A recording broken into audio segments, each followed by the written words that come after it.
Hello amazing people, welcome back to my YouTube channel Life of Hindu.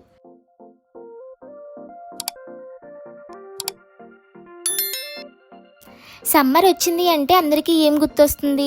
ఆవకాయ పచ్చడి, ముంజికాయలు, coconut water, వడియాలు and mangoes. మా ఇంట్లో మాత్రం summer అంటే ఫస్ట్ గుర్తొచ్చేది వడియాలు, అందులో ఈస్ట్ గోదావరి స్పెషల్. ఈరోజు మా వడియాల స్పెషల్ వీడియో మీతో షేర్ చేసుకుంటున్నాను. So please watch the video till the end and make sure to like the video and give your feedback. ఇక వడియాల ప్రాసెస్ అయితే చూసేద్దాం. ఒక 2 గ్లాసులు బియ్యం తీసుకుని బియ్యాన్ని అయితే ఒక 2 టైమ్స్ బాగా కడుక్కోవాలి. కడిగిన తర్వాత ఒక జల్లెల్ లాంటిది తీసుకుని బియ్యం అయితే అందులో వేయాలి. ఈ ప్రాసెస్ మొత్తం వాటర్ దిగడానికి, బియ్యంలో వాటర్ ఉంటాయి కదండి, ఆ వాటర్ అనేది దిగడానికి ఒక 5 to 10 minutes అలా జల్లెల్లో ఉంచాలి. ఒక చీర మీద అయితే బియ్యాన్ని ఇలా ఆరబెట్టాలండి. బియ్యం ఆరిన తర్వాత మీకు నూక వడియాలు కావాలంటే నూక వడియాల కింద, లేదా పిండి వడియాలు కావాలంటే పిండి వడియాల కింద ఆడించుకోవచ్చు. ఇదంతా మేము చెయ్యలేము అనుకుంటే బయట షాపుల్లో బియ్యం నూక ఉంటుందండి, దాంతో కూడా పెట్టుకోవచ్చు వడియాలు. తర్వాత ఒక 4 గ్లాసుల బియ్యం నూకని తీసుకుని వాటర్లో వేసుకుని పక్కనైతే పెట్టుకోండి. తర్వాత ఒక 20 పండిమిరపకాయలు లేదా పచ్చిమిరపకాయలు మిక్సీ పెట్టుకుని పక్కనైతే పెట్టుకోండి. మోస్ట్లీ ఇక్కడ పండిమిరపకాయలు అయితే ప్రిఫర్ చేయండి.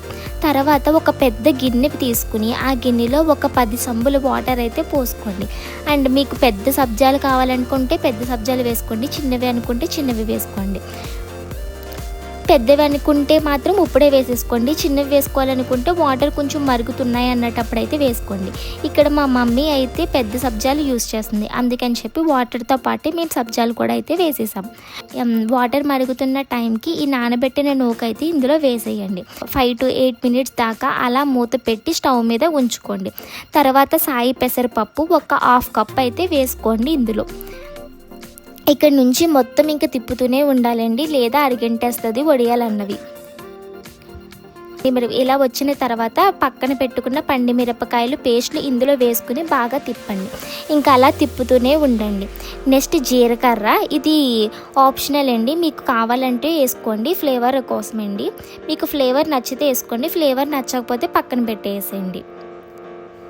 ఇంకా అయిపోయింది, దింపేద్దామన్న ఒక 5 minutes ముందు మీకు సరిపడా సాల్ట్ అయితే తర్వాత ఇక్కడ ఇది పెద్ద గిన్నె అని చెప్పి మేమైతే చిన్న చిన్న గిన్నెల్లోకి అయితే వేసుకున్నామండి. మేము సారీ మీద అయితే పెడుతున్నామండి వడియాలు అయితే. వేడివేడిగా ఉన్నటప్పుడే వేసేస్తే పలసగా వస్తాయండి, అదే కొంచెం చిక్కబడ్డ తర్వాత వేస్తే చిక్కగా వస్తాయండి వడియాలు. చిక్కగా వస్తే వడియాలు ఈజీగా తీసేయచ్చు, బట్ ఆరడానికి ఒక 2 days అలా పడుతుందండి టైం అనేది. ఎండలో పెట్టుకోవాలి ఒక 2 days వరకు. బాగా ఎండ కాస్తే ఒక రోజులో అయితే అయిపోతుందండి. ఆ ఎండని చూసి మీరు చిక్కగా పెట్టుకోవాలా లేదా పలసగా పెట్టుకోవాలా అన్నది మీ ఆప్షనల్ అండి. అది మీకు వడియాలు ఏ షేప్లో కావాలనుకుంటే ఆ షేప్లో అయితే మనం పెట్టుకోవాలి. అయితే రౌండ్ షేప్లో పెడుతున్నామండి. మేమైతే 1 day ఎండలో ఉంచాం, ఈవినింగ్ 6 ఆ టైంకి అయితే తెచ్చేసుకున్నాం. ఇక్కడ నెక్స్ట్ డే వచ్చేసి మార్నింగ్ ఇలా సారీ మీద వాటర్ అయితే వేసి 5 minutes అలా వదిలేసామండి. అలా వదిలేస్తే మనం ఇలాగ లాగగానే వచ్చేస్తాయండి వడియాలు అన్నవి. ఎక్కువగా ఏం కష్టపడవలసిన అవసరం ఏమీ ఉండదు. ఇలా మొత్తం వడియాలన్నీ తీసేయండి. నెక్స్ట్ అయితే ఇంకోసారి తెచ్చుకుని ఒకటిగా వడియాలు అయితే ఇలా ఆరబెట్టుకోండి. ఒకదాని మీద ఒకటి వేసేస్తే అంటిపోతాయండి. ఇలా ఒకటి దాని మీద ఒకటి వేసుకుంటే మనకి బాగా ఆరుతాయి. ఆరిన తర్వాత తీసేసి ఒక బాక్స్లో అయితే స్టోర్ చేసుకోండి.